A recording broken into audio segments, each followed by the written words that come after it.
What's up YouTube, Capital G here. Got one hell of an explosive BLS duel for you guys to check out. This is going to be a pretty damn crazy turn one board. Not going to be the most powerful turn one you've ever seen, but it definitely is going to be one of those plays where essentially you punch your opponent straight in the mouth, and a lot of times they're not going to be able to recover or really have enough options to crack your board, even if it isn't the greatest board, because essentially you're going to take away half of your opponent's opening hand. And I know that that might sound really weird, like, wait, how is Ritual BLS going to take away half of your opponent's hand? Like, that doesn't even make any sense. Don't worry, I'll let your imagination run wild as to how this is actually going to happen, but it will be explained and you'll see it very, very shortly. I will say this, there have been a lot of Link monsters released recently that actually help BLS as an archetype. I know a lot of people don't associate rituals and Link monsters kind of together. I don't even really think of like ritual summoning turn one, because historically you really only summon like stunny type of ritual monsters turn one, you know, Colossalus with the Genlock, Herald of Perfection. A lot of the world beaters, like, you know, the Super Soldier BLS and Trishula, Necros, like, you don't really summon them turn one because you really need your opponent to have monsters on the board for them to kind of rack, and then you can start doing damage and whatnot. But the play is going to be quite crazy, and you're going to see some monsters you probably would never think you'd see summoned in a BLS duel. But he's facing off against Photon, or Galaxy, I guess you can call it either one. Let's see exactly how this duel is going to go. I believe he's gonna activate or search off of Terraforming the copy of Gateway of Chaos. That's gonna get him his Super Soldier. Obviously, it's a BLS play, so you're gonna need Super Soldier to do anything. Photon Thrasher into Goblinberg into the copy of Evening Twilight Night. So this is really how you're going to set your play up, and obviously that's gonna go into Isolde. We've talked about this before. This card is fucking broken.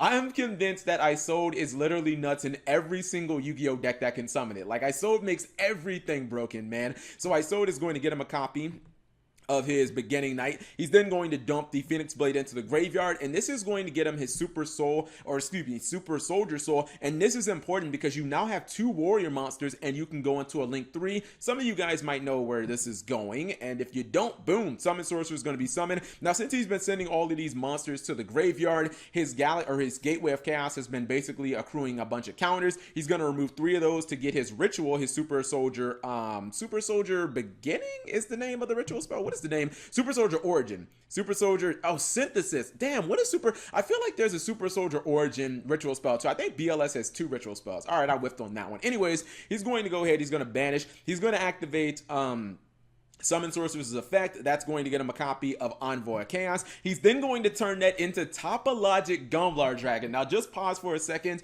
Tell me you ever thought that you'd see this fucking card summoned in BLS. And the thing is, he is going to activate this card. So he's going to go ahead, he's going to summon off of the Super Soldier Synthesis, his BLS Super Soldier. He activates Gumblar's effect. He discards 2. And since the BLS was summoned by the Evening Twilight Night, he can banish a card out of his opponent's opening hand as well. So his opponent's opening hand is now just 2 cards. So yeah, that's kind of shitty. And the good thing is he did discard the Envoy of Chaos. This is a card that can add itself back to the hand during the end phase, and obviously you can do the same thing with the Divine Phoenix Blade. You can keep activating this card or keep getting it back from the graveyard as long as you have warriors in your graveyard. So we see that in Goki all the time. Now, he doesn't get a battle phase, but it's fine because it's turn 1. As I said before, even though you ripped your opponent's hand basically in half, you still end with like 2 cards in hand, and he could have just kept the Phoenix Blade in hand. So he could have ended with 3 cards, which is your opponent's entire opening play, or your opponent's entire opening hand. His opponent is going to try to fight back, but this is definitely not how you do it. He just summons the Galaxy Soul Flare Dragon and then passes, and that's really not going to get the job done. I believe the Necros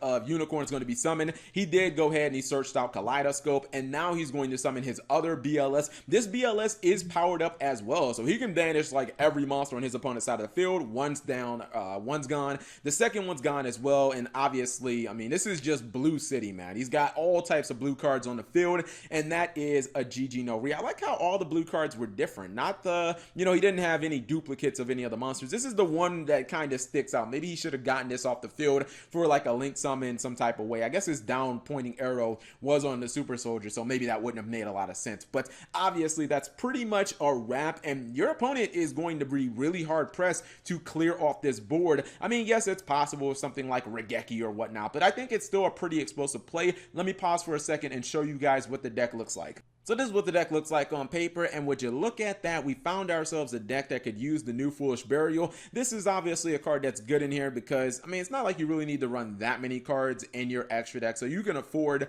to run the Elder Entity Nethys, but in addition to that, you have Herald of the Arclight. Anytime you send this card to the graveyard, then obviously you just get one of your ritual monsters, and you get one of your ritual spells. It's not a hard once per turn either, so, you know, send it as many times as you want to the graveyard. I think that it definitely makes a lot of sense. Other than the trap card, I think everything is actually just, you know, kind of standard. Like, these are a lot of the cards that you see in BLS. It's a ritual deck, so you're really not going to see that many traps. You're basically going to see just your ritual spell card, and then ways of getting to that. Your ritual monsters obviously are just BLS and the Necros of Unicorn in the original BLS as well, and then just ways of getting to that. You know, Gateway of Chaos gets to your BLS, Manju can get to your BLS, Terraforming gets you to your Gateway of Chaos, and, you know, so on and so forth. So I really don't think, other than just like the Link monsters, the Gumblar Dragon, the new Nithis that happens to be a Link monster based on rituals, and Isolde is really the heart and soul of the deck, I don't think there's that much that is really just that shocking in this deck, except maybe the Mass Foolish Burial. But it's a ritual deck. You're not really going to set cards on the field anyways, because for the most part you're not playing traps in ritual decks unless,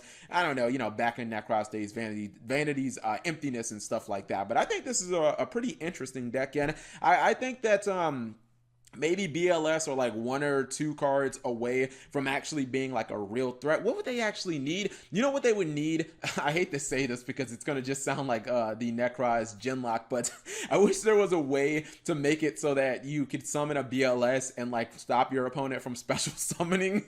I feel like if BLS had that, it'd be a legitimate deck, but maybe I'm wishing for something that everybody else would hate.